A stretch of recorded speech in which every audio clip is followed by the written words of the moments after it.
तो चलिए आप सबों का फिर से एक बार स्वागत है इस क्लास में फेमिनिज्म में। ठीक है। और जैसे कि आप सब जानते हैं कि पिछले क्लास में यानी कि हम लोगों ने फर्स्ट क्लास में लिबरलिज्म को पढ़ा, उदारवाद को समझा, उससे रिलेटेड क्वेश्चंस को किया। उसके बाद 23 मार्च को हम लोगों ने वेजनेसडे को मार्क्सिज्म पढ़ा था। आई थिंक वो मार्क्सिज्म का क्लास आप लोगों के लिए बहुत ही बेनिफिशियल रहा होगा, यूजफुल रहा होगा। और आज हम लोग देखते हैं, आज 25 मार्च है, आज हम लोग फेमिनिज्म को समझते हैं। ठीक है। फेमिनिज्म एक बहुत ही इंपॉर्टेंट टॉपिक है, खास करके आप सभी जो महिलाएं हैं या बोल सकते हैं जो स्टूडेंट्स में लड़कियां हैं, उनके लिए तो फेमिनिज्म को एज ए आइडेंटिटी के रूप में उसे समझना चाहिए। Because you all have to write, you all have to fight for your right. ठीक है। आप सबों को अपने अधिकार के लिए आज ना तो कल फाइट करना है। ठीक है। तो आज हम लोग इसी फेमिनिज्म को समझते हैं। फेमिनिज्म को हिंदी में नारीवाद बोलते हैं। तो आखिर ये नारीवादी क्या कहना चाहते हैं? ठीक है।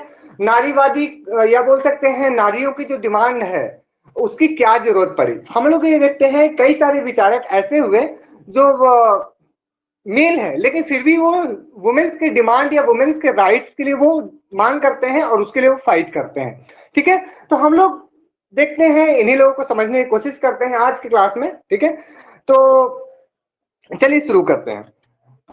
देखिए हम लोग ये देखते हैं, सबसे पहले थोड़ा सा इंट्रोडक्शन देते हैं, इसके बाद क्वेश्चंस को करेंगे। ठीक है। हम लोग ये देखते हैं कि फेमिनिज्म को एज ए अगर कॉन्सेप्ट देखे, ठीक है, तो इसके कॉन्सेप्ट को बहुत बाद में डेवलप किया गया। लेकिन अगर बोले फेमिनिज्म कहाँ था, क्या वो किसी खास टाइम पीरियड से निकलकर हमारे पास आया कि नहीं हम फेमिनिज्म है, हम आ रहे हैं निकलकर, या कोई खास ईयर था कि सर्टेन ईयर में हुआ कि लोगों के मन में हुआ नहीं नारियों को पीछे छोड़ा जा रहा है तो नारी अचानक से निकलकर सामने आई? ऐसा नहीं है। हम लोग ये देखते हैं कि हमारी सोसाइटी, हमारी कल्चर, हमारी जो ट्रेडिशंस है उसमें फेमिनिस्ट का या बोल सकते हैं उसमें नारीवादियों का हमेशा से एक डिमांड रहा है, हमेशा से उसमें मांग रहा है। खुद अगर आप इंडियन पर्सपेक्टिव में देखेंगे तो आप देखेंगे कि जो शुरुआती के काल है, जो हमारा एंशियंट वैदिक काल है, उस समय वुमेन्स को बहुत ज्यादा इंपॉर्टेंस नहीं दिया जाता था। उस समय ऐसा नहीं था कि वुमेन्स नहीं थी या वुमेन्स पढ़ी लिखी नहीं होती थी। वुमेन पढ़ी लिखी होती भी थी तो उनको निकलकर सामने आने नहीं दिया जाता था। उसी तरह से पूरे विश्व में जैसे आप देखते हैं कि जो आज हम लोग पढ़ेंगे, मैरी वॉल्सटनक्रॉफ्ट को पढ़ेंगे, फ्रीडमैन को पढ़ेंगे और कई सारे थिंकर्स को पढ़ेंगे। ठीक है।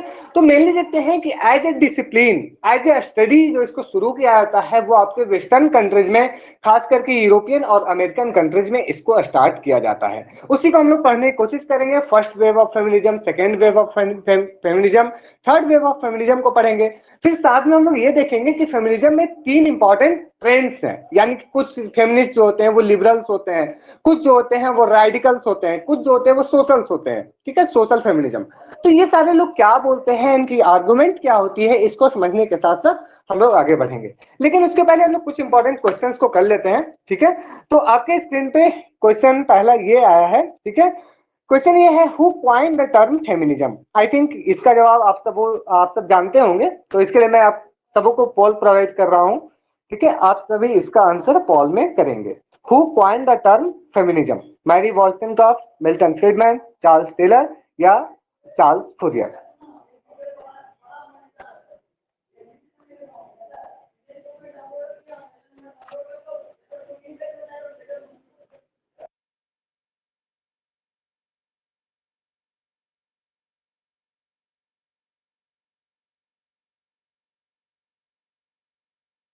Okay okay, 8 out of 9 students has been answered. जल्दी जल्दी फटाफट आंसर कीजिए।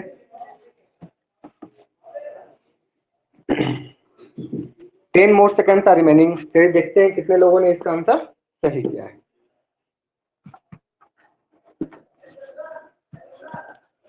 चलिए bingo. Let's see. Sameer, Vishwajit, Pranana, Shruti, Sulabh, मतलब 5 लोगों ने इसका आंसर करेक्ट किया है, बाकी 4 लोगों ने इसका आंसर जो है वो गलत कर दिए हैं। देखिए इसका जो राइट आंसर है वो है, फेमिनिज्म जो टर्म है उसको कॉइन किया था चार्ल्स फूरियर ने। क्या आप सबों को पता है कि किस ईयर में कॉइन किया था? In which year he coined the term feminism? वो पार्टिकुलर ईयर किसी को याद है तो आप कमेंट सेक्शन में बता सकते हैं।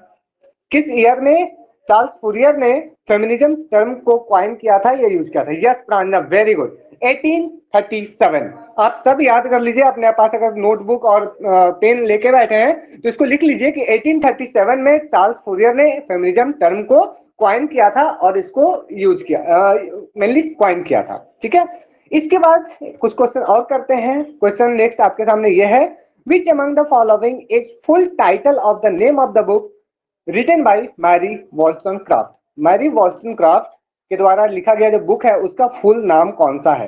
ए vindication to the right of women, a vindication to the right of women with structures on political and moral subjects, reflections on the French revolution, और a vindication to the rights of human beings. आपको answer करना है poll में। I am providing the Paul.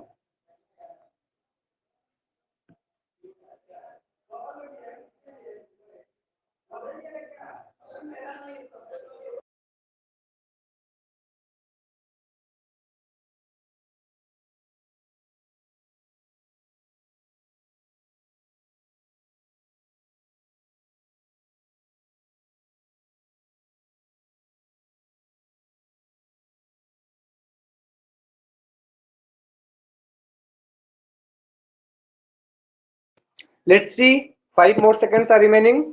कितने लोगों ने इसका answer सही किया है? Okay okay, bingo, Sameer, Vishwajit, प्राणना, जय, सुलभ, फिर से 5 लोगों ने इसका आंसर करेक्ट किया है। एक लोग अभी भी आंसर नहीं दे रहे हैं। टोटल 11 ज्वाइन किए हैं, जिसमें से एक लोग आंसर नहीं कर पाए। ओके, इसका जो राइट आंसर है वो है आपका ऑप्शन बी, जो आप देखते हैं vindication to the right of women, vindication of the right of women एक बहुत ही फेमस पुस्तक है। आप सबों को ये बुक पहले से याद होगा, अगर याद नहीं होगा तो इसको 100% याद कर लीजिएगा। क्योंकि मैरी वॉल्स्टनक्रॉफ्ट है वो एक ऐसे विचारक है, मतलब विचारक है जिन्होंने फेमिनिज्म के फाउंडेशन को रखा। यानी कि कहा जा सकता है आज हम लोग जो भी फेमिनिज्म पढ़ते हैं उसके फाउंडेशन को किसने एस्टेब्लिश किया?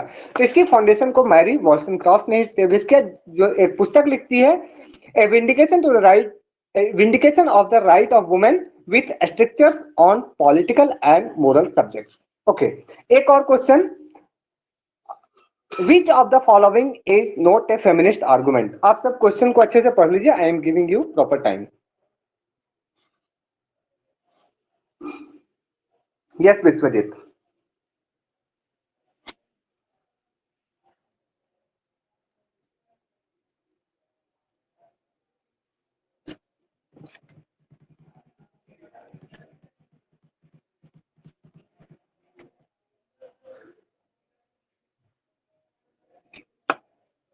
Okay, I am providing the Paul.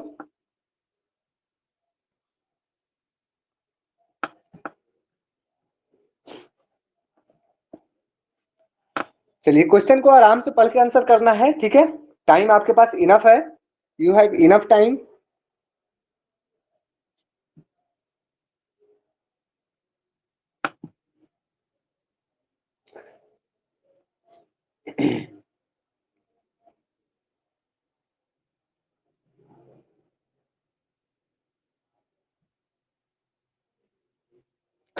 Five more seconds.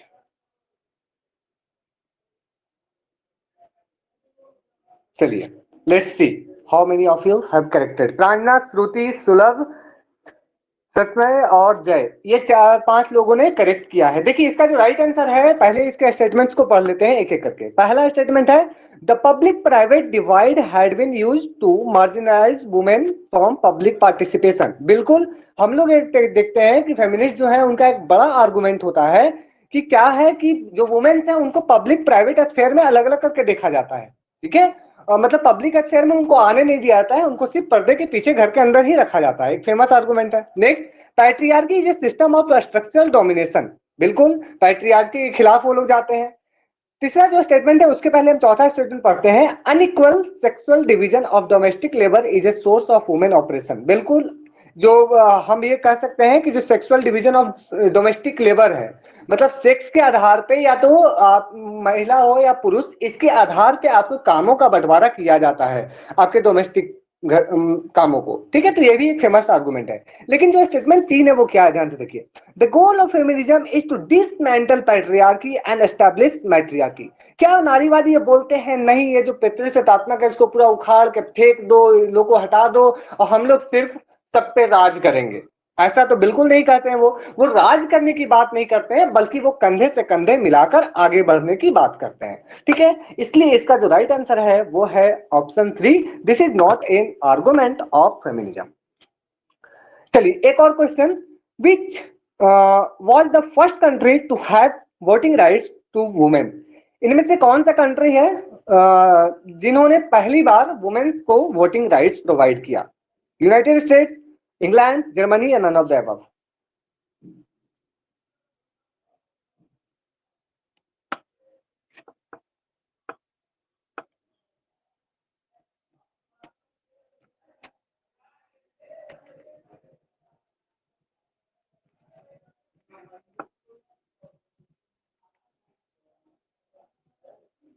Okay, let's wait 15 more seconds और 12 out of 12 has been answered. 12 में से 12 लोग आंसर कर चुके हैं। देखते हैं कितने को सही होता है आंसर। ये question, let's see, 2 1 go. Okay, जय, निरुपमा, निताई, प्रांजना, सुलभ, फिर से 5 लोगों ने सही किया है, बाकी लोगों ने इनकरेक्ट किया है, यानी कि 7 लोगों ने इस क्वेश्चन को गलत किया है। आज के बाद आप सभी ये क्वेश्चन कभी गलत नहीं करेंगे, क्योंकि आप दिमाग में बैठा लीजिए कि पहला न्यूजीलैंड वो कंट्री था, न्यूजीलैंड वो कंट्री था जिन्होंने वोटिंग राइट्स दिया अपने वुमेन्स को। ठीक है, यूनाइटेड स्टेट्स जो है वो 1920 में, ठीक है, 1920s में आकर वो देता है वोटिंग राइट्स अपने वुमेन्स को। क्या कोई बता सकते हैं कि इंडिया में वुमेन्स को वोटिंग राइट्स कब मिला? In which year womens of India gets voting right? 1949, 1947, 1950? Yes yes Shruti, very good. हमारे कॉन्स्टिट्यूशन में जब कॉन्स्टिट्यूशन को लागू किया गया, उसके साथ ही यहाँ पर उसमें क्लियर कहा गया कि सभी को irrespective of male female transgender, अब सब लोगों को वोटिंग राइट्स मिलेंगे। मतलब जब से कॉन्स्टिट्यूशन अडॉप्ट किया गया, तब से यहाँ के वुमेन्स को आपको ये दिया गया, वोटिंग राइट्स दिया गया। चलिए, तो ये था आपके 4 प्रैक्टिस क्वेश्चंस। ठीक है, अब इसके बाद हम लोग थोड़ा थोड़ा कॉन्सेप्ट को समझते हैं। आप सभी ध्यान से इस क्वेश्चन अब सुनेंगे। ठीक है, थोड़ा देर ध्यान से सुनेंगे, इसके बाद फिर से हम लोग कुछ क्वेश्चंस को करेंगे। तो फेमिनिज्म मेनली क्या है? अगर हम बात करें नारीवादी, तो हम लोग देखते हैं कि मिडाइवल टाइम में या एंशिएंट टाइम में वुमेन्स को बहुत निगलेक्ट करके देखा गया। उनको ये माना जाता है कि वो शारीरिक रूप से कमजोर होती है, वो अबला नारी होती है, और समथिंग लाइक दैट, कि वो मेल से वो पीछे रहकर काम करती है। मतलब ये कहा जाता है कि मेल्स उन लोगों की तुलना में हर तरीके से आगे हैं, और मेल्स जो है वो उनके ऊपर शासन करने, या बोल सकते हैं उनको डायरेक्शन देने के लिए बने हैं। ऐसा एक मनोभावना हर कंट्री में है, not only in India but all countries. ठीक है, तो हम लोग ये देखते हैं कि ये जो कॉन्सेप्शन था, इसके खिलाफ जाने की जो सबसे पहला कोशिश किया गया, ठीक है, वो फाउंडेशन के तौर पे मैरी वॉलस्टोनक्रॉफ्ट करती है। ठीक है, लेकिन उसके साथ साथ देखते हैं कुछ पहले के विचारक, जैसे 1455 में, 1405 ईस्वी में फ्रांस में एक बुक आया था, the city of ladies, the city of ladies, जिसमें क्रिस्टाइन डी पिजान, ठीक है, उन्होंने एक किताब लिखा था, ठीक है, द सिटी ऑफ लेडीज, जिसमें उन्होंने ये बात की थी कि फेमिनिज्म जो है, या बोल सकते हैं नारियों का अधिकार जो होना चाहिए वो होना चाहिए। लेकिन हम देखते हैं कि मैरी वॉलस्टोनक्रॉफ्ट जो 1792 में जो बुक लिखती है, a vindication of the right of women, ये एक ऐसा टाइम पीरियड होता है आफ्टर द फ्रेंच रेवोल्यूशन, ये फ्रेंच रेवोल्यूशन के बाद ऐसा टाइम पीरियड होता है जहां से हमें देखने को मिलता है कि वुमेन के राइट्स के लिए एक आवाज उठना हर तरीके से शुरू होता है। और फिर हम देखते हैं कि आपका जो फर्स्ट वेव ऑफ फेमिनिज्म है, जो आपके बाद में जाकर 19th सेंचुरी और 20th सेंचुरी में आता है, जो इंग्लैंड में, यूरोप में, ठीक है, वो सारे के सारे इन्हीं के बेसिस से होकर आगे बढ़ता है। By the mid 19th century, the women movement had acquired a central focus, the campaign for female suffrage, the right to voting. This period is usually referred as first wave feminism. तो कभी भी आपसे question पूछा जाए कि जो first wave of feminism था, उसका टाइम पीरियड क्या था, या वो किस समय आया था, तो उसका जो आंसर होगा वो होगा मिड 19th सेंचुरी से लेकर 20th सेंचुरी के बीच में, ठीक है। इसके बीच में ये सारी चीज first wave of feminism I थी। अब फर्स्ट वेव ऑफ फेमिनिज्म की क्या मान्यता थी, वो क्या बोलती थी, मतलब जो फेमिनिज्म स्टार्ट हुआ जिसे हम लोग लिबरल फेमिनिज्म भी कहते हैं, ठीक है। तो हम लोग देखते हैं कि जो फर्स्ट वेव ऑफ फेमिनिज्म है, जो लिबरल फेमिनिज्म है, वो ये बात करता है, मैरी वॉलस्टॉक जो बात थी वो बोलती है कि अगर हम नेचर की बात करें तो नेचर तो मेल और फीमेल को इक्वल बनाया है, दोनों के ब्लड रेड होते हैं, तो फिर दोनों के साथ इतना भेदभाव क्यों। एक्चुअली अगर हम बात करें मैरी वॉलस्टॉक की, तो उन्होंने सबसे पहला जो डिमांड किया, उन्होंने पॉलिटिकल और लीगल राइट की बात की। तो आपका ये कहा जा सकता है कि जो लिबरल पॉलिटिकल थॉट में या लिबरल फेमिनिज्म में जो बात किया जाता है कुल मिलाकर, वो वुमेन्स के सबसे इनिशियली उनको मार्केट जाने के लिए फ्री होना, उनको अपना काम खुद से करना, उनको फैमिली के फाउंडेशन से बाहर करना, इसके साथ साथ उनको पॉलिटिकल एक्टिविटीज में पार्टिसिपेट करना, और उसके साथ साथ वो सेल्फ इंडिपेंडेंट बन सके, इसके लिए ये लोग बात करते हैं, ठीक है। तो फर्स्ट वेव ऑफ फेमिनिज्म जो आया आपका 18th सेंचुरी से लेके 19th सेंचुरी और 20th सेंचुरी में, वो इसकी बात करता है। कुछ और चीजें देखते हैं कि हम लोग देखते हैं इन यूएसए सेनेका फॉल्स कन्वेंशन, एक कन्वेंशन हुआ था, कन्वेंशन मतलब एक मीटिंग हुआ था सेनेका फॉल्स में, जहां पर ये माना जाता है कि ये जो लिबरल फेमिनिज्म का जो एक ओरिजिन हुआ वो इसी जगह से हुआ था। It adopted a declaration of sentiments written by Elizabeth Cady Stanton Elizabeth Cady Stanton जो थी, एक लेडी थी, उन्होंने सबसे मतलब यूएसए में इस टाइम पीरियड में क्या किया इन्होंने कि एक ग्रुप बनाया, और उन्होंने वुमेन्स के डिमांड के लिए, वुमेन्स के राइट्स के लिए, उनके पॉलिटिकल और लीगल राइट्स के लिए उन्होंने मिलकर और आगे बढ़ने की कोशिश की। फिर उसके बाद देखने को मिलता है कि आपके न्यूजीलैंड ने सबसे पहले पूरे विश्व में 1893 में वुमेन्स को वोटिंग राइट्स देने की कोशिश की और उन्होंने दिया, ठीक है। तो the national women's suffrage association led by Stanton and Susan B Anthony was set up in 1869। ये देखिए यहाँ पे ध्यान देने की बात यह है कि वुमेन्स सफरेज की जो डिमांड हुई, यानी कि वुमेन्स को वोटिंग राइट्स देने की जो डिमांड हुई, वो 1869 में ही शुरू हो गई थी, और एक किनके द्वारा शुरू किया गया था, वो है आपके स्टैंटन और सुसान बी एंथनी। फिर इसके बाद देखने को मिलता है जो आपका सेकेंड वेव ऑफ फेमिनिज्म आता है, ठीक है, वो आपका 1960s से 70s के बीच में इस फेज में आता है। और सेकेंड वेव ऑफ फेमिनिज्म जो है, ठीक है, वो एक आर्गुमेंट करता है कि अगर वुमेन्स को हम सिर्फ और सिर्फ पॉलिटिकल और लीगल राइट देते हैं तो उससे वुमेन्स के प्रॉब्लम सॉल्व नहीं होंगे। अभी भी वुमेन्स क्या है, अपने घरों के अंदर अपने बोल सकते हैं जेंट्स या पुरुषों से अभी भी वो दबी कुचली है। इसके साथ साथ इन जो सेकेंड वेव ऑफ फेमिनिज्म में जो लोग आते हैं वो ये आर्गुमेंट करते हैं, sir we can say that JS Mill is also, yes I am talking Nitai, वहां तक हम पहुंचते हैं, अभी सारा डिस्कस नहीं कर रहे हैं, थोड़ा थोड़ा से वेव को डिस्कस कर रहे हैं, ठीक है। तो सेकेंड वेव ऑफ फेमिनिज्म जो है, ठीक है, वो ये बात करता है कि जो सिर्फ और सिर्फ लीगल और पॉलिटिकल राइट देने की बात किए liberal feminist, this is not enough, this is not enough for women liberation, या बोल सकते हैं महिलाओं की आजादी के लिए ये इनफ नहीं है। तो ये क्या आर्गुमेंट करते हैं, ये आर्गुमेंट करते हैं कि अभी भी अगर आप घरों के अंदर देखोगे तो वुमेन्स को एक बच्चा पैदा करने वाली मशीन समझा जाता है। मतलब उनको सिर्फ और सिर्फ उनके बॉडी के आधार पे, उनको फिजिकल स्ट्रक्चर के आधार पे, चूंकि वो रिप्रोडक्शन कर सकती है, मतलब वो अपने बच्चे को जन्म दे सकती है, और उसे इस माध्यम से सिर्फ और सिर्फ घरों तक लिमिट करके छोड़ दिया जाता है। इस बात से ये जो सेकेंड वेव ऑफ फेमिनिस्ट आते हैं वो आर्गू करते हैं कि वुमेन को इस चीज से बाहर आना होगा, उसे फैमिली में जो मेल डोमिनेशन है, जो पैट्रियार्की का डोमिनेशन है, उससे निकलकर बाहर जाना होगा, और ये जो पैट्रियार्की है उससे बाहर जाकर उन्हें खुद अपना एक सिस्टरहुड बोल सकते हैं, या अपना कोई एसोसिएशन या अपना कोई ऑर्गेनाइजेशन बनाना होगा जहां पर वो खुलकर फुल्ली इंडिपेंडेंट बन सके। तो इस फेज में जो थिंकर्स आते हैं मेनली वो बेटी फ्रीडमैन देखने को मिलता है आपका, ठीक है। इसके बाद सेक्सुअल पॉलिटिक्स जो केट मिलेट लिखती है वो भी काफी कड़ा अस्टाउंस करती है, क्रिटिक करती है। इसके साथ साथ एक और बुक आता है आपका जर्मनी ग्रियर का, द फीमेल इनिच, जो 1970s में आता है। ये सारे बुक्स जो है वो आपके एग्जाम्स के लिए काफी इंपॉर्टेंट है। अब हम आते हैं थर्ड वेव ऑफ फेमिनिज्म।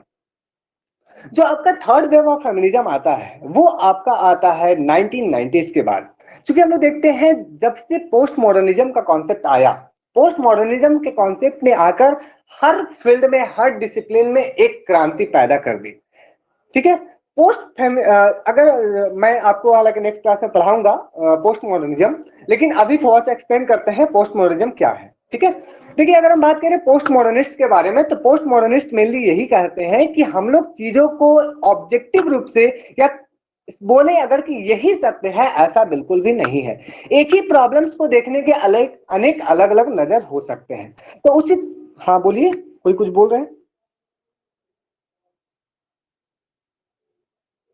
बेटी फ्रीडमैन की बुक कौन सी है? The feminine mistake. ठीक है, महिलाओं की रहस्य, ऐसा करके उसका हिंदी में नाम होगा। ठीक है, 1963 में आया था वो बुक। देखिए यहाँ पे आप देख पा रहे हैं यहाँ पे। ओके, तो ये जो पोस्ट फेमिनिज्म है, या जिसको हम लोग बियॉन्ड फेमिनिज्म बोलते हैं, ठीक है, बियॉन्ड फेमिनिज्म बोलते हैं, लोग क्या बोलते हैं? ये लोग बोलते हैं कि सिर्फ हम लोग फैमिली के आधार पे, या सिर्फ हम लोग पॉलिटिकल या लीगल राइट्स के आधार पे हम चीजों को नहीं देख सकते हैं, बल्कि हमें और कई अलग अलग पर्सपेक्टिव से चीजों को देखना होगा। ये लोग क्या करते हैं, जैसे कॉमन से एग्जांपल आपको देते हैं। अगर आप बात करें सर डेवलप्ड कंट्रीज और डेवलपिंग कंट्रीज, क्या दोनों जगह के वुमेन्स की कंडीशन सेम है? बताइए यस और नो, कमेंट सेक्शन में जल्दी। क्या डेवलप्ड कंट्रीज की वुमेन्स की सिचुएशन, डेवलपिंग कंट्रीज की वुमेन्स की सिचुएशन सेम है? बिल्कुल नो। उसी तरह से अगर सेम क्वेश्चन पूछे थोड़ा दूसरे टाइप से, क्या यूएसए में ही, क्या व्हाइट्स का और ब्लैक्स का सिचुएशन सेम है? क्या यूएसए के अंदर ही अगर बात करें तो व्हाइट्स और ब्लैक्स जो वुमेन्स है, क्या सबको इक्वल राइट्स मिलता है? बिल्कुल नहीं। उसके साथ साथ एक और बात करते हैं, क्या जो लेस्बियन है और जो एक ऑर्डिनरी वुमेन है, क्या सबके साथ इक्वली ट्रीट किया जाता है? क्या सबके साथ एक समान साइको एनालिटिकल बिहेवियर किया जाता है? बिल्कुल नहीं। ठीक है। तो इस तरह से ये जो फेमिनिस्ट है वो अलग अलग पर्सपेक्टिव से, खास करके आप जब पोस्ट मॉडर्निज्म पढ़ेंगे या जब मैं इसका क्लास लूंगा, तो काफी इंटरेस्टिंग कॉन्सेप्ट है आपका पोस्ट मॉडर्निज्म। वो लोग हर चीज को क्रिटिक करते हैं, बोलते हैं साइंस भी नहीं है और साइंस हमारे लिए खराब है। खैर, अभी मैं इसको डिस्कस नहीं करूंगा। ठीक है। तो इस तरह से हम देखते हैं कि जो पोस्ट फेमिनिज्म, या बोल सकते हैं जो पोस्ट मॉडर्निज्म के बाद जो फेमिनिस्ट आते हैं, वो चीजों को अलग नजरिए से देखते हैं और वो बताते हैं कि जो वुमेन्स का एक्सप्लॉइटेशन हो रहा है वो एक तरीके से नहीं हो रहा है, सेकेंड वेव के अनुसार भी नहीं हो रहा है, वो अलग अलग तरीके से हो रहा है। अलग अलग इथनिक ग्रुप्स में अलग अलग तरीके से हो। जैसे देखिए, एक और एग्जांपल लेते हैं। अगर पोस्ट फेमिनिस्ट आएंगे तो बोलेंगे देखो कल्चर कितना इंपॉर्टेंट है। अगर हम कल्चर में देखें तो वो जो मुस्लिम महिलाओं का हिजाब का जो अभी कॉन्फ्लिक्ट था, तो वो लोग हिजाब को लेकर सामने आएंगे कि क्या वुमेन्स को हिजाब पहनने की आजादी क्यों नहीं है। कुछ लोग बोलेंगे आजादी है, कुछ लोग बोलेंगे उनके कल्चरल एस्पेक्ट्स में है। तो इस तरह से ये कहा जा सकता है कि ये जो पोस्ट फेमिनिस्ट है, या बोल सकते हैं जो आपके पोस्ट मॉडर्निज्म के बाद जो फेमिनिज्म आता है 1990s के बाद, वो अनेक अलग अलग पर्सपेक्टिव से चीजों को लेकर आगे बढ़ने की कोशिश करता है। आई होप यहां तक सभी को क्लियर होगा। क्लियर है यहां तक सभी को? जल्दी बताइए कमेंट में, is everything is clear? Yes, thank you so much. चलिए, यस, चलिए अब हम लोग आगे बढ़ते हैं और चीजों को समझते हैं। अब हम लोग थोड़ा चलते हैं लिबरल फेमिनिज्म को समझते हैं। तो लिबरल फेमिनिज्म में जैसा कि मैंने आप लोग बताया कि ये इसमें मेनली हम लोग देखते हैं तो मैरी वॉल्स्टनक्रॉफ्ट, उसके साथ साथ एक और इंपॉर्टेंट फिगर आते हैं J S Mill, John Stuart Mill. John Stuart Mill को आप लोगों ने पढ़ा होगा। हालांकि जॉन स्टुअर्ट मिल के बारे में ये कहा जाता है कि वो इनिशियली इसमें कोई इंटरेस्ट नहीं लेते थे, उनको कोई इंटरेस्ट नहीं था आपका मतलब वुमेन्स के राइट्स के लिए, वुमेन्स के लिए। लेकिन एक्चुअली उनकी जो वाइफ थी, ठीक है, उनकी जो वाइफ थी उनका नाम बोल रहा हूं, एक मिनट, हाँ, हैरियट टेलर। वो आर्गू करती है, वो बोलती है जेस मिल को, आप इतना सारा काम कर रहे हैं वुमेन्स के लिए, कोई क्यों नहीं कर रहे हैं? तो उन्होंने जो अपनी सारी बाद में बुक लिखी, उनमें एक इंपॉर्टेंट बुक लिखते हैं वो द सब्जेक्शन ऑफ वुमेन। ठीक है। और इसके साथ वो ये आर्गू करते हैं कि वुमेन भी जो है वो मेल्स के बराबर है और उनको पॉलिटिकल और लीगल राइट मिलने चाहिए। फोर्थ वेव नहीं है, फोर्थ वेव अभी नहीं आया है, ठीक है, क्योंकि अभी हम लोग पोस्ट मॉडर्निज्म में ही जी रहे हैं। लेट्स सी, देखिए फोर्थ वेव कब आता है। अब एक इंपॉर्टेंट डिवीजन होता है। अच्छा अच्छा, yes yes yes yes, me too movement जो 2012 में आया था उसको कहा जाता है, बट उसको एज ए डिसिप्लिन में अभी तक उसको मतलब ज्यादा प्रायोरिटी बोल सकते हैं नहीं दिया गया है, ठीक है, लेकिन हाँ स्टार्ट, चलिए देखते हैं। इसके बाद एक और इम्पॉर्टेंट जो आता है कॉन्सेप्ट, वो आता है what is the difference between sex and gender. क्या sex and gender both are same? क्या सेक्स और जेंडर दोनों एक चीजें हैं या दोनों अलग अलग चीजें हैं? इसको लेकर एक बड़ा डिबेट होता है, लेकिन इसको थोड़ा समझने की आवश्यकता है। ये जितने भी फेमिनिस्ट हैं, ठीक है, वो जितने भी फेमिनिस्ट हैं वो बोलते हैं कि सेक्सुअल तरीके से जो आपकी बॉडी है, जो आपका नेचुरल फिगर है, नेचुरल बॉडी है, उसके आधार पे वुमेन्स अलग हो सकती है। वुमेन्स बच्चे को जन्म दे सकती है, लेकिन जेंडर बेसिस पे वो दोनों इक्वल है। जेंडर बेसिस पे मेल और फीमेल दोनों इक्वल है, क्योंकि जेंडर बेसिस जो है वो नेचुरल नहीं है, बल्कि जेंडर बेसिस जो है वो आर्टिफिशियल है। कैसे, इसकी बात करते हैं। अगर सेक्स की बात करें तो ये क्या है, प्रोडक्ट ऑफ नेचर है, प्रोडक्ट ऑफ बाय नेचर। हम लोग चाहे मेल के रूप में जन्म ले या फीमेल के रूप में जन्म ले, ये हमारे हाथों में नहीं होता है। हम लोग जब जन्म लेते हैं तो ये बोल के नहीं जन्म लेते हैं कि हम मेल बनने जा रहे हैं या फीमेल बनने जा रहे हैं, ठीक है। लेकिन अगर हम जेंडर की बात करें, जेंडर की बात करें तो जेंडर में हम डिसाइड कर सकते हैं कि आपका जो पावर है, या बोल सकते हैं आप कितना खुद में काबिल हो। कई बार हम लोग देखते हैं कितनी सारी वुमेन्स है, वो इतना सेल्फ सस्टेन्ड है, इतना सेल्फ एम्पावर्ड है कि वो कई सारे मेल्स को कंट्रोल करती है, ठीक है। तो जो जेंडर पर्सपेक्टिव है या जो जेंडर का जो कॉन्सेप्ट है वो प्रोडक्ट ऑफ कल्चर है। हम लोग जेंडर को ड्राइव करते हैं, जेंडर को सशक्त कर सकते हैं, जेंडर को बोल सकते हैं मजबूत कर सकते हैं। इसके साथ साथ अगर देखें तो सेक्स जो है वो एक नेचुरल इनइक्वालिटी है और जेंडर जो है वो एक कॉन्वेंशनल इनइक्वालिटी है। उसी तरह से हम सेक्स को चाहकर भी बदल नहीं सकते हैं। कोई मेल चाहे फीमेल बन जाए तो वो नहीं बन सकता है। लेकिन अगर देखें जेंडर में अगर किसी को बदलना चाहे, या बोल सकते हैं कि अगर कोई मेल या अगर कोई फीमेल ये चाहती है कि हम मेल के रूप में जिए, अगर कोई फीमेल चाहती है कि हम मेल के रूप में हर फील्ड में, चाहे वो मिलिट्री फील्ड हो, चाहे वो इकोनॉमिकल फील्ड हो, मार्केट फील्ड हो, पॉलिटिकल फील्ड हो, हम जाएं और अपना काम करें विथ इक्वलिटी टू मेल, ठीक है, तो वो ऐसा कर सकती है। तो ये जो आर्टिफिशियल जोन है जहां पर वुमेन जो है वो मेल के बराबर, मेल के साथ बैठकर एक कुर्सी पे बैठकर और वो जो काम करती है उससे हम लोग जेंडर कहते हैं, उसे सेक्स नहीं कहते हैं, ठीक है। तो यहाँ तक क्लियर है? Is everything is clear? What is the division between sex and gender? Yes, चलिए ओके। एक रिपोर्ट है, ये अक्सर एग्जाम में कोट अनकोट में पूछा जाता है, ठीक है। ये कब दिया गया था, कब आया था आपकी यूनाइटेड नेशंस की रिपोर्ट में? ये काफी इंटरेस्टिंग है, आप जब सुनेंगे आपको काफी इंटरेस्टिंग लगेगा। एक रिपोर्ट था यूनाइटेड नेशंस का जिसमें ये कहा गया कि वुमेन्स की अगर बात करें तो पूरे वर्ल्ड में लगभग आधी वुमेन्स की जनसंख्या है। मतलब पूरे विश्व में अगर 100 लोग हैं तो उसमें 50 मेल और 50 फीमेल है। और अगर काम की बात करें, 24 घंटे में अगर काम की बात करें तो 2/3 जो आवर है, या 2/3 जो घंटा है, 2/3 जो काम है वो वुमेन्स करती है। मतलब मेल की तुलना में फीमेल्स काफी ज्यादा काम भी करती है। और साथ में अगर बात करें तो वर्ल्ड की टोटल इनकम की बात करें, वर्ल्ड की अगर टोटल इनकम की बात करें तो मेल के कंपेरिजन में या बोल सकते हैं कि पूरे वर्ल्ड में उनको 1/10 दिया जाता है। यानी कि इसको ऐसे समझे तो पूरे वर्ल्ड में अगर 10 रुपए बांटे जाते हैं तो उसमें से 9 रुपए मेल्स को जाते हैं और 1 रुपए फीमेल्स को जाते हैं, ठीक है। तो इस तरह से पूरे वर्ल्ड में जो प्रॉपर्टी का डिवीजन है वो पूरे वर्ल्ड में वुमेन्स के पास लेस देन 100 पार्ट भी नहीं है। पूरे वर्ल्ड की प्रॉपर्टी की बात करें तो वुमेन्स के पास 1/100 प्रॉपर्टी भी नहीं है। तो इससे आप समझ में आ रहा होगा यहाँ पे कि वुमेन्स की जनसंख्या भी आधी है, वो काम भी 2/3 करती है, मतलब टोटल टाइम का, मतलब काम भी बहुत ज्यादा कर रही है मेल के कंपेरिजन में, लेकिन फिर भी उनकी सिचुएशन जो है आज पूरे विश्व में वो काफी दयनीय है। हालांकि ये रिपोर्ट जो है वो 1980 का है, अभी के कंपेरिजन में देखा जाए, अभी 2022 आ गया है, करीब हम लोग 44 साल आगे आ गए हैं, तो इसमें काफी अब सुधार हो गया है। अब वुमेन्स हर कंट्रीज में जो है वो आगे आ रही है। तो इस तरह से वुमेन्स का जो डिमांड हुई वो right to ownership of property, right to vote, opportunities for education, higher learning, ये सारे चीजें जो है वो आज करीब करीब हर देश में प्रोवाइड करने की कोशिश की जा रही है।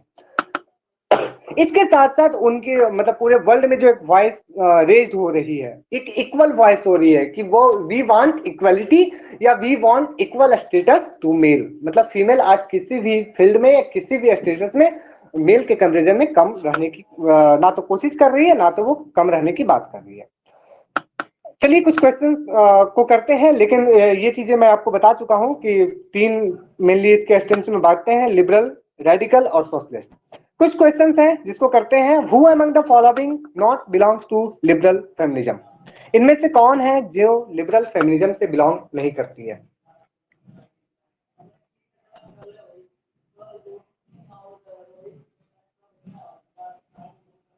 कमेंट बॉक्स, पॉल बॉक्स में आंसर कीजिएगा आप लोग।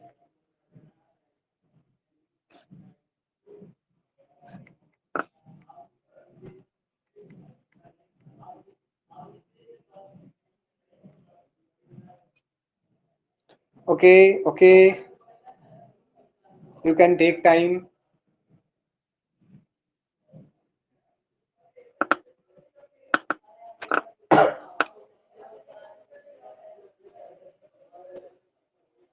Three two one go.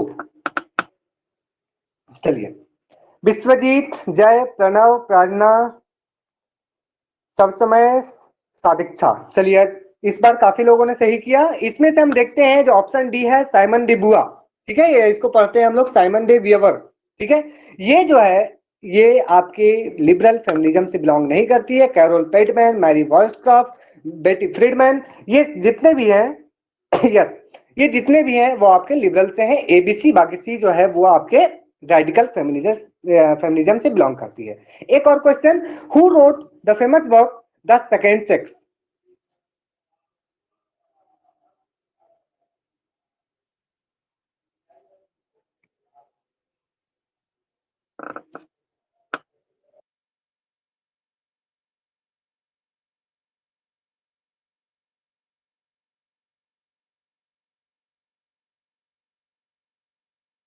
Okay okay, do fast.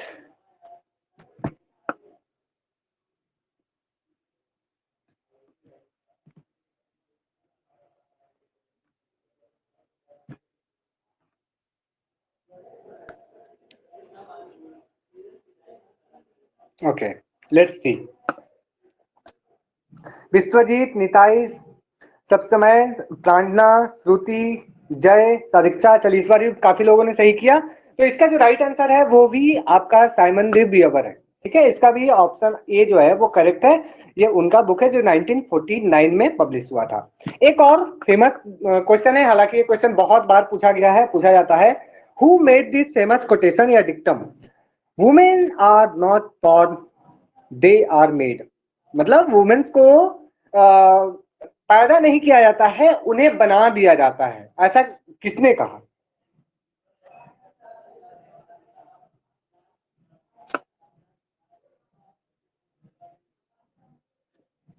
Women's are not born but made, who called? चलिए, काफी जल्दी लोगों ने सही किया, आंसर दे दिए, यानी कि सबों को शायद ये आंसर पता है। चलिए देखते हैं फिर भी कितने लोग इसका आंसर सही कर पाते हैं तुरंत। ओके ओके,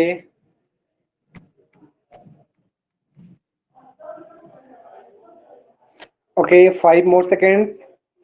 4 लोगों ने अभी तक आंसर नहीं किया है। चलिए देखते हैं। वेरी गुड, सब समय, विश्वजीत, प्रांजना, निताई, प्रणव, श्रुति, सादीक्षा, ये सारे लोगों ने सही किया है। Very good. चलिए, तो आप लोगों को ये पता है, ये जानकर काफी अच्छा लग रहा है कि ये सारे जो फेमस क्वेश्चंस हैं या फेमस क्वेश्चन जो पूछे जाते हैं, ये सारे आप लोगों को पता है। Very good. इसका भी जो राइट आंसर है वह है साइमन दे वियवर। ठीक है, चलिए, तो आप लोग एक एक करके, हालांकि थोड़ा तेज चलते हैं और चीजों को समझते हैं। तो liberal feminism this represent the earliest trend of feminism and also most popular. जो आपका लिबरल फेमिनिज्म है वो सबसे ज्यादा पॉपुलर रहा, हालांकि बहुत ज्यादा इफेक्टिव, या बोल सकते हैं कि बहुत ज्यादा इसका मतलब इफेक्टिवनेस हमें नहीं दिखता है, क्योंकि वुमेन्स का जो रियल प्रॉब्लम होता है वो ये सॉल्व आउट करने में समीर वही यू हैव गिवन। अच्छा चलिए देखते हैं उसको, कोई बात नहीं, आपने सही किया है तो आपके लिए अच्छा है, कॉन्ग्रेचुलेसन। चलिए तो इस तरह देखते हैं कि लिबरल फेमिनिस्ट जो है, ठीक है, ये अपने आप को इस तरह से पेश करते हैं, या अपने जो थॉट्स होते हैं, अपने आइडियाज को इस तरह से रखते हैं कि वुमेन्स को हर फील्ड में आने की जरूरत है। उन्हें जितनी सारी बाउंडेशंस होती है, खास करके पॉलिटिकल फील्ड में, खास करके लीगल फील्ड में, ये उन्हें मिलना चाहिए। और खास करके वुमेन्स जो आज तक एजुकेशन से डिप्राइव्ड रही है, उन्हें घर में पर्दों के अंदर रखा गया है, ठीक है, इनसे उन्हें छुटकारा मिलना चाहिए, ठीक है। तो इसलिए they fought to establish fundamental equality, तो बोथ आर रेशनल क्रिएचर। वो मानते हैं कि वुमेन और मेल और फीमेल ये दोनों के दोनों रेशनल क्रिएचर हैं, दोनों के दोनों जेंडर बेसिस पे इक्वल होते हैं, इसलिए इनको political rights, educational rights, legal rights इनको मिलने ही चाहिए। और इसी वजह से देखने को मिलता है फिर 1893 में आपको न्यूजीलैंड जो होता है वो आप वोटिंग राइट्स या वुमेन सफरेज जो होता है वो प्रोवाइड करता है, और इसके साथ साथ अमेरिका 1920s में बाद में प्रोवाइड करता है आपके वोटिंग राइट्स को। तो लिबरल फेमिनिस्ट जो होते हैं वो खास करके इनका जो टाइम पीरियड शुरू हुआ वो आपके 19th सेंचुरी 20th सेंचुरी में आता है, ठीक है, और ये एक मूवमेंट के तौर पे हमारे सामने देखने को मिलता है। It insist an absolute equality of opportunity for male and women in all walks of life and complete removal of gender bias discrimination. जो जेंडर बेसिस पे डिस्क्रिमिनेशन होते हैं उसके खिलाफ ये जाते हैं। ये लोग बोलते हैं कि वुमेन को किसी भी जेंडर डिस्क्रिमिनेशन को झेलना ना पड़े, वो ये ऐसी कोशिश करते हैं, और इसीलिए वो पॉलिटिकल और लीगल राइट्स और साथ साथ एजुकेशनल राइट्स वो डिमांड करते हैं। इसके साथ साथ अगर बात करें तो its programme include equal pay for equal work. वो ये डिमांड करते हैं कि वुमेन्स अगर मेल्स के बराबर काम करती है तो उनको बराबर पैसे देने चाहिए। अगर हम इंडिया में बात करें तो आप देखते होंगे जो बड़े बड़े कंस्ट्रक्शन साइट्स होते हैं वहां पर जो राज मजदूर होता है उनको कितने सारे पैसे दिए जाते हैं, लेकिन वही जो आपके लेडीज काम कर रही होती है उनको उनके तुलना में आधे पैसे दिए जाते हैं। इसके साथ साथ abortion law reforms, increasing representation of women in parliament, इनके साथ साथ ब्यूरोक्रेटिक राइट्स या ब्यूरोक्रेसी में पार्टिसिपेटिव राइट्स, इसके साथ साथ डिग्निफाइड प्रोफेशन, जितने सारे प्रोफेशंस हैं, फिर चाहे वो टीचिंग में हो, फिर चाहे आपको मैनेजमेंट में हो, वही हर फील्ड्स में सामने लाने की बात करते हैं।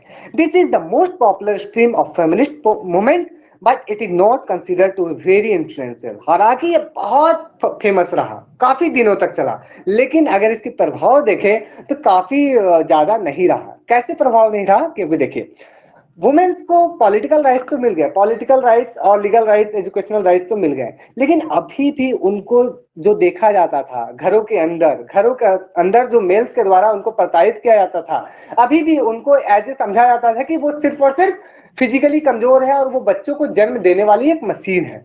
तो ये सारे जो कॉन्सेप्ट थे उनको बाद में फिर आकर रेडिकल फेमिनिस्ट चैलेंज करते हैं, और फिर उसके खिलाफ जाकर वो उसको हटाने की बात करते हैं, या उसके खिलाफ वुमेन्स को सशक्त करने की वो बात करते हैं।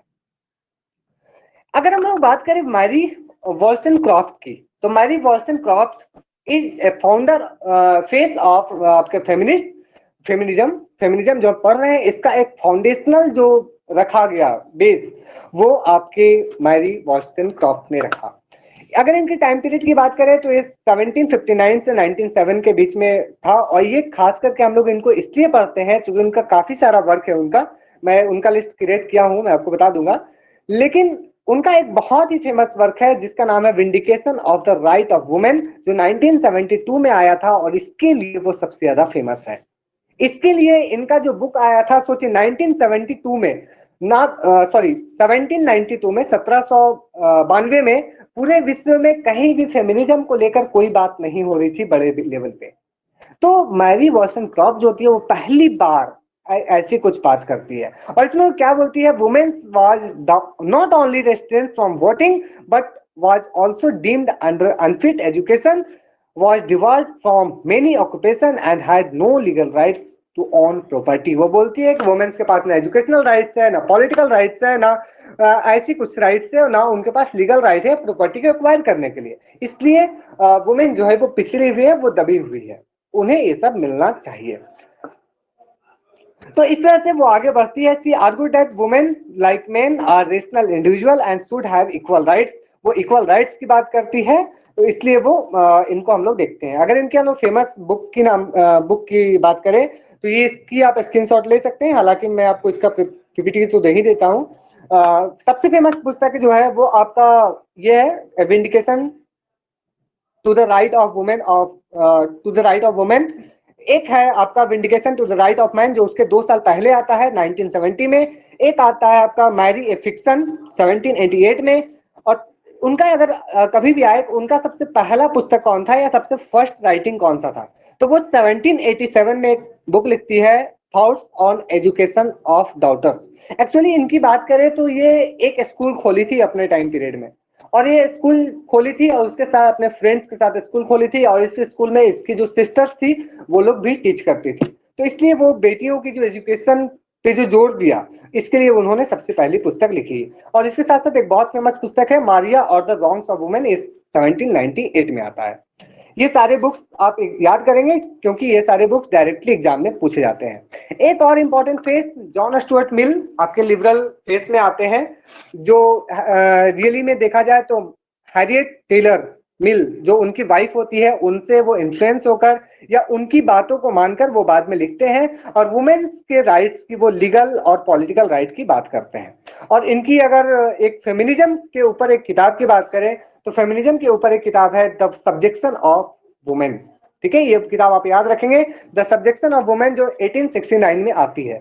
और इसके साथ साथ कुछ और भी पुस्तकें हैं जो मैंने यहाँ पे लिख दिया है ताकि आप लोगों को बेनिफिट हो जाए। On liberty 1863, utilitarianism 1859, principles of political economy 1848, A system of logic 1843, consideration on the representative government 1861।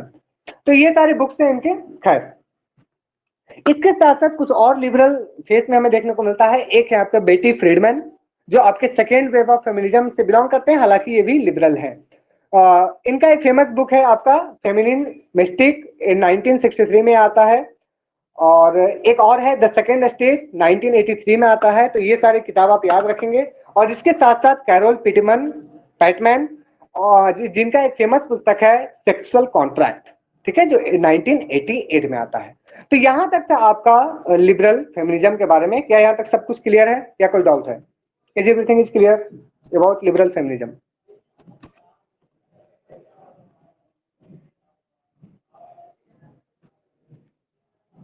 Yes yes. चलिए, तो क्या क्लास बोर लग रहा है या आप लोग एंजॉय कर रहे हैं क्लास को? बोर तो नहीं हो रहा है पूरा आप लोग? Yes, clear. थैंक यू श्रुति। चलिए, तो अब हम लोग देखते हैं रेडिकल फेमिनिस्ट को पढ़ते हैं। ठीक है, रेडिकल फेमिनिस्ट। तो रेडिकल फेमिनिस्ट, रेडिकल को अगर हिंदी में बोले तो क्या किन्हीं को पता है रेडिकल को हिंदी में क्या बोलते हैं? एक स्पेशल टर्म दिया जाता है रेडिकल को, कोई लिख के बता सकते हैं रेडिकल को हिंदी में क्या बोलते हैं? उग्र। यस विश्वजीत, वेरी गुड, उग्र। जैसे हम लोग अगर इंडियन फ्रीडम स्ट्रगल में पढ़ते हैं तो हम लोग एक पढ़ते हैं उग्रवादी फेज, जहाँ पे हम लोग खास करके लाल बाल पाल को पढ़ते हैं। ठीक है, जो पूरा बोलते हैं क्रांतिकारी होना चाहिए, सबको लड़ाई होना चाहिए, लाइक दैट। तो ये जो रेडिकल फेमिनिस्ट होते हैं वो भी थोड़ा सा इस टाइप के होते हैं। वो क्या बात करते हैं, वो कैसे इस तरह की बात करते हैं? वो बोलते हैं कि प्रॉब्लम पॉलिटिकल राइट और लीगल राइट और एजुकेशन में नहीं है। ये बोलते हैं प्रॉब्लम यहाँ है कि हमारे ऊपर लोगों की मानसिकता पैट्रियार्की के रूप में बैठी हुई है। क्योंकि वुमेन कमजोर होती है, मतलब शारीरिक रूप से या फिजिकली रूप से लोग उनको कमजोर समझते हैं। वो बच्चे को जन्म दे सकती है, और साथ ही में वो थोड़ी इमोशनल होती है। तो लोग इस चीज को ये देखकर समझ लेते हैं कि हम वुमेन्स के ऊपर राइट कर सकते हैं, वुमेन्स के ऊपर हम दबाव डाल सकते हैं। इस चीज के खिलाफ जाकर ये पूरा जो आपका रेडिकल फेमिनिस्ट है वो पूरा विद्रोह खड़ा कर देती है। ये बोलती है कि ये पैट्रियार्की जो है यही बेकार है, तो हमें क्या करना है, पैट्रियार्की से बाहर करना है, पैट्रियार्की से बाहर आ जाना है, और हमें किसी भी सूरत में, किसी भी हाल में ये मेल डोमिनेटेड सिस्टम में रहना ही नहीं है। ठीक है, तो इस तरह से radical feminist focused on all pervading male domination. ठीक है, ये मेल डोमिनेशन की बात करते हैं in the society and calls for over turning of gender operation. ये बोलते हैं जो जेंडर ऑपरेशन है हमारी सोसाइटी में उसको खत्म ही करना होगा। खास करके अगर हम देखें तो जेंडर ऑपरेशन आज भी हमारे सोसाइटी में बहुत ज्यादा है। खास करके वो वहां ज्यादा देखने को मिलता है जो हमारे रूरल एरियाज है, जहां पर वो जो वुमेन्स होती है, महिलाएं होती है, वो पढ़ी लिखी कम होती है या वो सेल्फ एम्पावरमेंट वो नहीं हो पाती है। वहां पे हम लोग ये सारी चीजें काफी ज्यादा देखने को मिलता है। तो इस तरह से अगर रेडिकल फेमिनिस्ट की बात करें तो साइमन दे ब्यूवर इसमें काफी इंपॉर्टेंट एक फिगर है जो ये आर्गुमेंट करती है कि वुमेन्स जन्म नहीं लेती है, नारी नारी के रूप में जन्म नहीं लेती है, बल्कि उन्हें अबला नारी बोल बोल के बना दिया जाता है। वो जिस कल्चर में रहती है उनको उस कल्चर में ढाल दिया जाता है। जैसे एक कॉमन से एग्जांपल देते हैं, आप लोग बॉलीवुड की मूवी देखते होंगे और एक हॉलीवुड की मूवी देखते होंगे। अगर आप बॉलीवुड की मूवी देखते होंगे तो यहाँ की मूवी में आपको जो हीरो या जो लीडिंग रोल में होते हैं वो हमेशा मेल होते हैं। लेकिन अगर आप हॉलीवुड में देखेंगे तो उसमें मोस्ट ऑफ द टाइम या बहुत सारी ऐसी मूवीज है जहां पर लीडिंग जो रोल है वो फीमेल्स के पास मौजूद है, या बोल सकते हैं वुमेन्स के पास है। तो ये कैसे पॉसिबल है? वो क्या वो वहां की वुमेन्स कुछ और खाती है, या वुमेन्स की वहां की वुमेन ज्यादा मजबूत है? ऐसा बिल्कुल भी नहीं है। वुमेन्स हर जगह की मजबूत है, बट डिपेंड ये करता है कि उनके माइंड में बचपन से क्या डाला जा रहा है। उनके बचपन से उनके हाथ में गुड़िया थमाया जा रहा है या बाइक थमाया जा रहा है, ये डिपेंड करता है। ठीक है, तो इस तरह से रेडिकल फेमिनिस्ट जो है ये बात करते हैं कि women's are not born but made. Women जो होती है वो जन्म नहीं लेती है, बल्कि उन्हें बना दिया जाता है। तो इस तरह से इनमें जो फेमस लोग हैं उनमें है, एक फेमस बुक है आपका ये रूम ऑफ वंस ओन, जो वर्जीनिया वुल्फ का है, 1929 में आता है। सेकंड सेक्स, जिसके बारे में मैंने पहले बात किया। इसके साथ साथ डायलेक्ट ऑफ सेक्स, जो 1917 में आता है, सुलामित फायर स्टोन की बुक। इसके साथ साथ एक और फेमस है जिनका नाम है केट मिलेट। ये क्या बात करती है? ये एक फेमस बुक लिखती है सेक्सुअल पॉलिटिक्स। ये बोलती है कि हमारे सोसाइटी में जो पॉलिटिकल एक्टिविटीज होती है वो, yes yes yes miss Sujit, I am talking about. तो केट मिलेट यही कहने की कोशिश करती है कि हमारे देश में जो आइडियोलॉजी डेवलप की जाती है, जितना भी आप आइडियोलॉजी उठा के देख लीजिए, लिबरलिज्म, मार्क्सिज्म, चाहे जो भी आइडियोलॉजी, सब में अगर देखा जाए तो सिर्फ और सिर्फ मेल का डोमिनेशन है, फीमेल्स का स्थान कहीं नहीं है। क्या कार्ल मार्क्स ने फीमेल का कहां स्थान दिया है? आपने कार्ल मार्क्स को पढ़ा है, मैंने भी पढ़ाया। वुमेन्स के राइट्स को लेकर उन्होंने क्या बोला? कुछ भी नहीं। ठीक है, तो इस तरह से ये बोलती है केट मिलेट आर्गू करती है कि ये जो एक्चुअली में पॉलिटिक्स होता है, जो आपके आइडियोलॉजी डेवलप किए जाते हैं, जो देश के अंदर शासन चलाया जाता है, वो इस तरह से डिराइव किया जाता है जो मेल डोमिनेटेड होता है, जहां पर मेल अपना डोमिनेंस बनाए रखना चाहते हैं और उसके साथ वो आगे बढ़ना चाहते हैं। तो इस तरह से मिलेट क्या बोलती है? Men have exercised the domination over women in two forms. Number one, through social authority, and number two, through economic force. ठीक है, पहली बात कि वो सोसाइटी को अपने कंट्रोल में रखे हैं और साथ में वो इकोनॉमिक रिलेशन या बोल सकते हैं इकोनॉमी जो कब्जा होता है उसे भी वो अपने पास में करके रखे हैं। तो इस तरह से केट मिलेट जो है वो एक काफी इंपॉर्टेंट फिगर है आपके रेडिकल फेमिनिस्ट में। क्या यहां तक सब कुछ क्लियर है? Is everything is clear? Yes, thank you. चलिए तो हम लोग आगे बढ़ते हैं, अब कुछ क्वेश्चंस को करते हैं। एक क्वेश्चन आप देख पा रहे होंगे, on in the I of radical feminist gender equality can be achieved through. Radical feminist क्या बोलते हैं, जेंडर इक्वालिटी कैसे एस्टेब्लिश होना चाहिए? क्वेश्चन को आप पढ़िए, मैं आपको फॉल प्रोवाइड कर रहा हूं।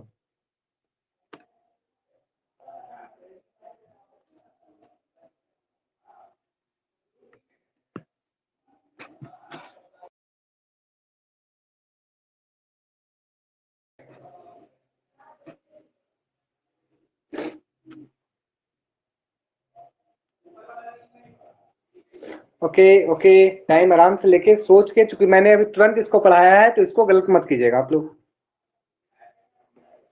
इसको तुरंत अभी मैंने पढ़ाया है।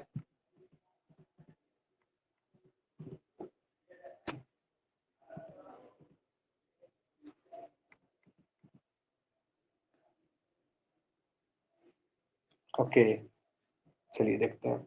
श्रुति, प्रांजना, सादिक्षा, 3 लोगों ने इसका आंसर सही किया, हालांकि मैं अभी ही इसको पढ़ाया था, इसको गलत नहीं करना था।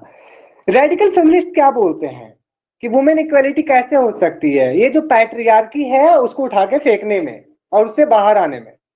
तो इसका जो राइट आंसर होगा वो आपका ऑप्शन सी, चैलेंजिंग पैट्रियार्की होगा। ठीक है, एक और नेक्स्ट क्वेश्चन है, who wrote women resistance and revolution?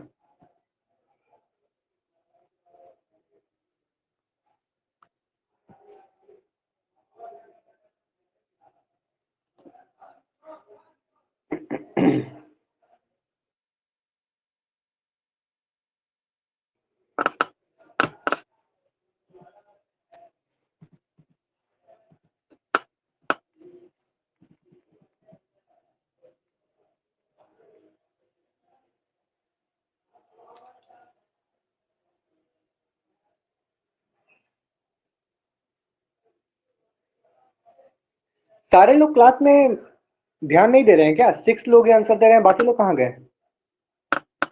Okay, Pranjana, श्रुति, आप दोनों लोगों ने सही आंसर किया है, बाकी लोगों ने इसका आंसर गलत कर दिया। कोई बात नहीं, अभी इसको हम लोग पढ़ेंगे। ठीक है, women resistance and revolution in 1972 is famous works of Stella रॉबथम।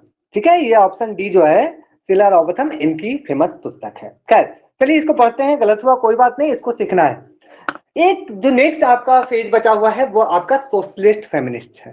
Socialist feminist, तो आखिर ये समाजवादी क्या बोलते हैं? एक्चुअली देखिए क्या है, जो आपके मार्क्सिज्म है, मार्क्सिज्म में आपके फेमिनिज्म को कहीं भी जगह नहीं दिया गया है, या बोल सकते हैं फेमिनिस्ट के राइट को या फेमिनिज्म को लेकर ज्यादा बात नहीं की गई है। तो ये लोग ये बात करते हैं कि क्या करना चाहिए। एक्चुअली में दो चीजें हमें उठानी है। एक, वुमेन को पैट्रियार्कल जो क्लासिफिकेशन करते हैं रेडिकल फेमिनिस्ट। ठीक है, रेडिकल फेमिनिस्ट, सुलभ बोल रहे हैं my answer is not showing. सुलभ, उसका जो आंसर था वो था सैला रॉबथम, आंसर ऑप्शन डी।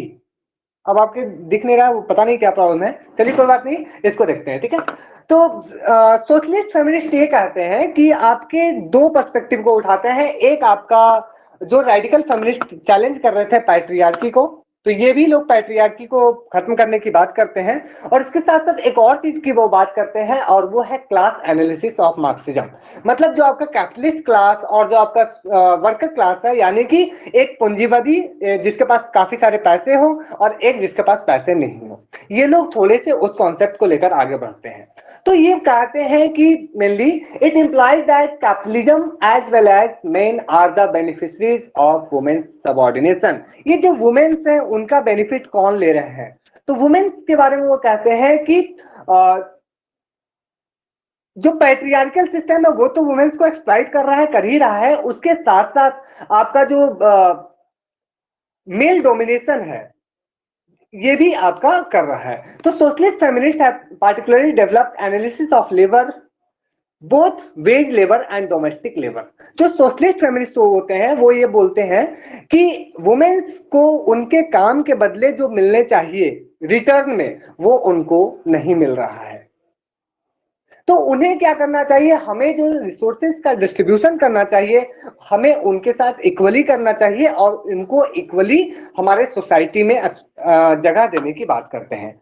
तो इनमें मेनली जो आपके जो थिंकर्स आते हैं उनमें आप पढ़ चुके हैं चार्ल्स फूरियर, जिन्होंने खुद फेमिनिज्म टर्म को कॉइन किया। उसके साथ साथ फ्रेडरिक एंजल्स, जिनकी एक फेमस पुस्तक है, इस पुस्तक के नाम मतलब बुक के नाम का डिस्कशन मैंने पहले भी किया है, the origin of family, private property and the state. ये काफी इंपॉर्टेंट है। और एंजल्स जो है, फ्रेडरिक एंजल्स, वो यही बात करते हैं कि वुमेन्स को women's Engels hope that arrival of the socialism would abolish both private property and domestic servitude of women. Engels ये बात करते हैं अपनी इस पुस्तक में कि जब सोशलिज्म एस्टेब्लिश होगा जब समाजवादी समाज या बोल सकते हैं कि जो जिसके बारे में वो बात करते हैं, वो बोलते हैं कि जब समाजवादी समाज आएगा तो ऑटोमेटिक वुमेन्स का प्रॉब्लम सॉल्व हो जाएगा। वो इसके लिए कोई बोलते हैं ना रोड मैप नहीं देते हैं कि हाँ इस तरीके से होगा, वो बोलते हैं हाँ सिर्फ हो जाएगा, सबके साथ इक्वल डिस्ट्रीब्यूशन होगा रिसोर्सेज का, तो दैट्स ऑल। इसके साथ साथ आपके साला रॉबर्थम जो वुमेन रेसिस्टेंस एंड रेवोल्यूशन 1972 में इनकी बुक आती है, इसके साथ साथ हिडन फ्रॉम हिस्ट्री, इनकी ये दो फेमस पुस्तक है। तो इस तरह से आपके सोशलिस्ट फेमिनिस्ट जो है वो यहाँ तक आपके निकलकर सामने आते हैं। अब हम लोग थोड़ा से जो है पोस्ट मॉडर्निज्म के जो थिंकर्स हैं उसको पढ़ लेते हैं। एक आपके आते हैं इको फेमिनिज्म। क्या आप लोगों ने वंदना शिवा का नाम सुना है?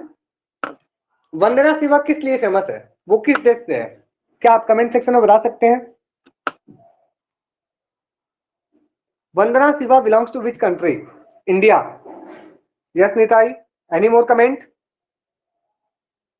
Eco feminist, very good Vishwajit. हम लोग देखते हैं कि ये जो वंदना शिवा है वो इंडिया से बिलोंग करती है और ये इको फेमिनिस्ट है। तो ये इको फेमिनिस्ट वाले क्या बोलते हैं? सबसे पहली बात कि ये इकोलॉजी मतलब जो पर्यावरणवाद है उसको ये प्रायोरिटी देते हैं। तो उसमें ये बोलते हैं कि जिस तरह से वुमेन्स को एक्सप्लॉइट किया गया है मेल्स के द्वारा बचपन से, काफी समय पहले से, उसी तरह से नेचर को भी, कल्चर को सॉरी नेचर यानी कि जो प्रकृति है, जो हमारा इकोलॉजी है, उसको भी एक्सप्लॉइट ये लोग करते आ रहे हैं। यानी कि जो मेल है, male only and only female को ही प्रॉब्लम नहीं किए हैं, वो हमारे नेचर को भी डिटोरिएट करने में, उन्हें भी बर्बाद करने में बहुत बड़ा रोल प्ले किए हैं। तो इस तरह से जो फेमस इको फेमिनिस्ट है, खास करके अगर हम बात करें तो आपके भारत के वंदना शिवा, इसके साथ साथ सुसेन ग्रिफिन और मैरी डेली, ठीक है, ये सारे जो है वो आपके इको फेमिनिस्ट से बिलोंग करते हैं। और अगर बात किया जाए who use the term eco feminism for the first time, तो ये आपके एक फ्रेंच फेमिनिस्ट है जिनका नाम है फ्रेंकोइस डे एयुबॉन, ठीक है, 1974 में इन्होंने इस टर्म को यूज किया था। इसके साथ साथ एक और आपके यहाँ आते हैं गायत्री स्पिवॉक, जिसका मतलब जिसका नाम शायद आप लोगों ने सुना है। क्या आप लोगों ने सुना है? कमेंट सेक्शन में बता सकते हैं गायत्री स्पिवॉक ये किस कंट्री से है? नहीं सुने हैं? India? No sir. Okay okay okay okay, चलिए। गायत्री स्पिवॉक जो है वो एक पोस्ट मॉडर्निस्ट फेमिनिस्ट है। पोस्ट मॉडर्निस्ट, जैसे कि मैंने आपको पहले बताया कि पोस्ट मॉडर्निस्ट जो है या उत्तर आधुनिकतावादी विचारक जो है, वो चीजों को बोलते हैं कि देखो इस वर्ल्ड में सारी चीजें जो है वो टाइम एंड कॉन्टेक्स्ट के आधार पर डिसाइड होती है। जैसे मान लेते हैं एक चाकू है, ठीक है, एक चाकू है। चाकू का अगर हम बात करें तो उसका जो इंपॉर्टेंस है वो अलग अलग जगहों पे अलग अलग होगा। मान लेते हैं कि आपके घर में 5 चोर आए हैं, तब आपके हाथ में चाकू होगा, उस समय उसका मीनिंग अलग होगा। और मान लेते हैं आप किसी फंक्शन में गए हैं और वहां पर आपके हाथ में चाकू होगा, उसका मतलब अलग होगा। बोलते हैं मतलब पोस्ट मॉडर्निस्ट कि इस पूरे वर्ल्ड में कोई ऑब्जेक्टिव ट्रूथ नहीं है कि हाँ यही सही है। चीजें जो होती है वो अलग अलग टाइम एंड कॉन्टेक्स्ट में बदल जाती है। तो उसी तरह से गायत्री स्पिवाक ये बोलने की कोशिश करती है कि फेमिनिस्ट का जो प्रॉब्लम है, फेमिनिज्म का जो इशू है, वो सिर्फ पैट्रियार्कल या आपके लिबरल या सिर्फ सोशलिस्ट ऐसा बिल्कुल भी नहीं है, बल्कि ये जो प्रॉब्लम है उससे आगे जाकर ये कॉलोनियलिज्म में भी प्रॉब्लम करता है।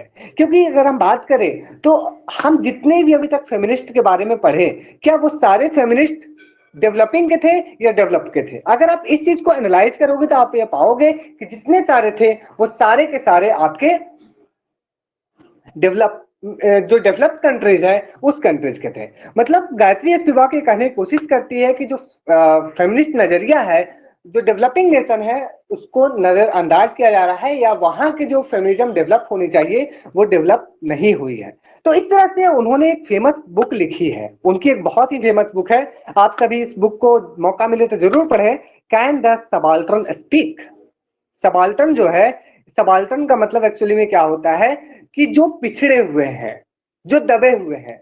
जब आप ग्रामसी को पढ़ेंगे तो उन्होंने सबाल्टर्न का कॉन्सेप्ट को यूज किया है।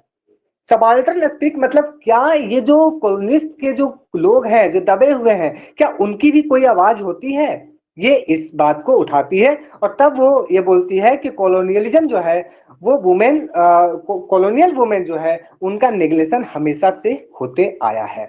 खैर चलिए हम लोग कुछ क्वेश्चंस को और कर लेते हैं। तो इसके पहले बताइए कि यहां तक सब कुछ क्लियर है या कोई डाउट है? कोई डाउट है तो पूछ लीजिए। Yes yes Nitai, very good. वो बोलते हैं कि इस पूरे यूनिवर्स में कोई भी ऑब्जेक्टिव ट्रूथ नहीं है। Very good. चलिए तो कुछ क्वेश्चंस को कर लेते हैं, आप लोगों के लिए काफी इंतजार कर रहे हूँ कुछ क्वेश्चन को लेकर। तो क्वेश्चन नंबर आप देख रहे होंगे कि consider the following statements, new realism and new liberalism are rationalist approaches. अच्छा एक चीज, अच्छा ये क्वेश्चन छोड़ देते हैं, ये क्वेश्चन आप लोग देख लीजिएगा, ठीक है, क्योंकि ये फेमिनिज्म से नहीं है, आई थिंक ये गलती से आ गया है। चलिए, and Tickner is famous. And Tickner का आप लोग, सॉरी एंड टिकमैन, एंड टिकनर भी एक है और एंड टिकमैन भी है, ठीक है। तो दोनों के दोनों हालांकि हम बताएंगे अभी। एंड टिकमैन जो है वो किस लिए जाने जाते हैं? रियलिस्ट, फेमिनिस्ट, लिबरलिस्ट या Marxist? I am providing the Paul.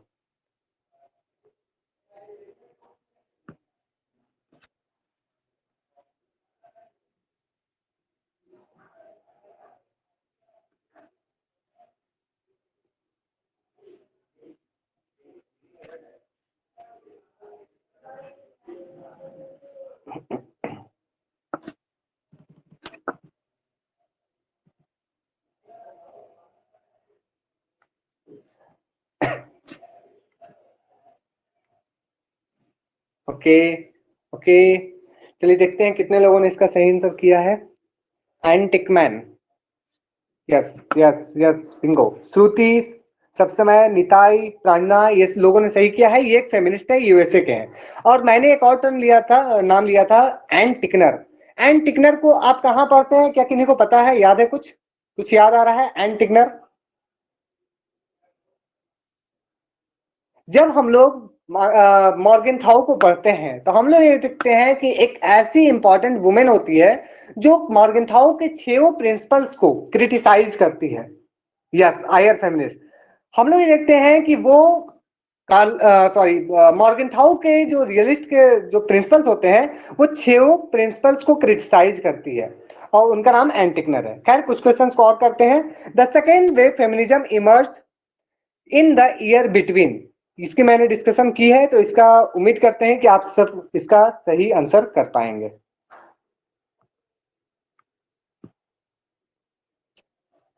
ये सारे के सारे क्वेश्चन जो है वो पीवाई क्यूज हैं, आपके प्रीवियस ईयर क्वेश्चन हैं।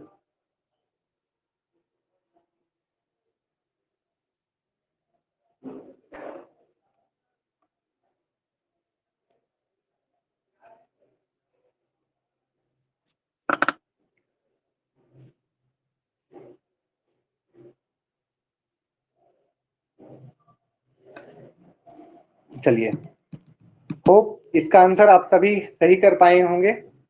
लेट्स सी, 2 1 गो।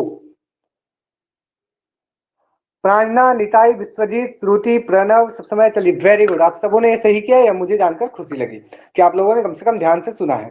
तो इसका जो राइट आंसर है वो 1960 से लेकर 1970 के बीच में। एक और question, who among the following is associated with eco feminism? हालांकि इसका आंसर तो अभी तुरंत हम लोगों ने डिस्कस किया है, तो चलिए फिर भी देखते हैं 100% इसका आंसर आता है या नहीं आता है। एक मिनट।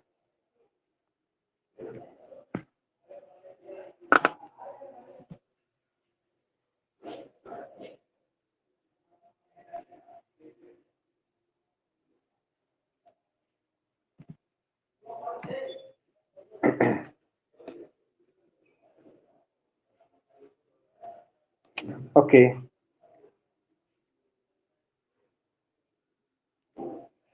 Let's see. हालांकि इसका तो आंसर आप सबों ने सही किया होगा कि already we have discussed about eco feminist. Okay okay, चलिए काफी सारे लोगों ने इसका आंसर भी सही किया, तो congratulation to all of you. तो आप लोग, आई होप ये जो क्लास है वो आप लोग एंजॉय किए होंगे, और ये क्लास आप लोगों के एग्जाम के लिए काफी इंपॉर्टेंट साबित होगी। बस एक ही बात कहेंगे आप लोगों से कि आप लोग को पीपीटी अगर प्रोवाइड कर रहे हैं तो आप लोग चीजों को सेक्शन वाइज करते के साथ साथ चीजों को एक दूसरे से कनेक्टेड पढ़े, चीजों को रटे मत, ठीक है। चीजों को रटने से आप एग्जाम के टाइम में भूल सकते हैं, साथ में आपको बोर लगने लगेगा। तो चीजों को कनेक्टेड पढ़िए, चीजों को कॉन्साइज वे में चीजों को पढ़ने की कोशिश कीजिए और उसको इंटरेस्टिंग करने की कोशिश कीजिए। तो उम्मीद है आप सबको क्लियर होगा। अगर किसी को कोई डाउट है, कुछ बोलना है तो आप कर सकते हैं।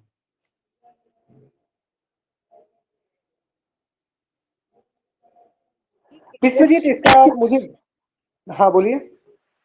और सर आपके जो क्विज के क्वेश्चंस रहते हैं काफी अच्छे रहते हैं, क्या हम लोग इस तरह की क्विजेस की क्लास सेपरेटली रख सकते हैं? काफी मतलब प्रैक्टिस हो जाए बनाओ। मतलब सिर्फ और सिर्फ क्वेश्चंस के। नहीं नहीं सर, जैसे भी अब हमें 6 चैप्टर्स पढ़ाने वाले हैं, तो हाँ जैसे ये पूरा है, आप इसका एक दिन जब भी आपके पास टाइम हो एक आध के लिए आप ले लीजिए इन पांचों का। हाँ, नहीं देखिए देखिए, मैं बस ये 6 कंप्लीट करूंगा, इसके बाद 2 से 3 क्लास में सिर्फ और सिर्फ इस यूनिट से प्रैक्टिस क्वेश्चंस रखूंगा। मतलब 2 या 3 क्लास या एक क्लास, ठीक है। मैंने सोचा है कि आप लोगों के लिए एक स्पेशल क्विजेस सेशन भी रखा जाए, ठीक है। और कोई यही कहना चाह रहे थे और कुछ?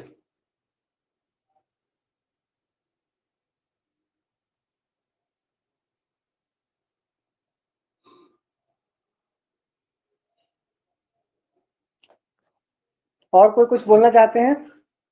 ठीक है, तो फिर मिलते हैं हम लोग नेक्स्ट क्लास में। नेक्स्ट क्लास में आई होप इकोलॉजी पढ़ना है, ठीक है। इकोलॉजिज्म जो इंपॉर्टेंट कॉन्सेप्ट है उसको करते हैं, ठीक है। Thank you so much to all of you. फिर मिलते हैं हम लोग। Yes yes yes, thank you so much. I hope आप सभी एंजॉय कर रहे हैं। अगर एंजॉय कर रहे हैं तो अपने दोस्तों को भी जरूर शेयर करें और मैक्सिमम लोगों को जोड़े, ताकि सब लोग एंजॉय करें और सबको हेल्प हो जाए। Thank you so much, thank you so much. फिर मिलते हैं।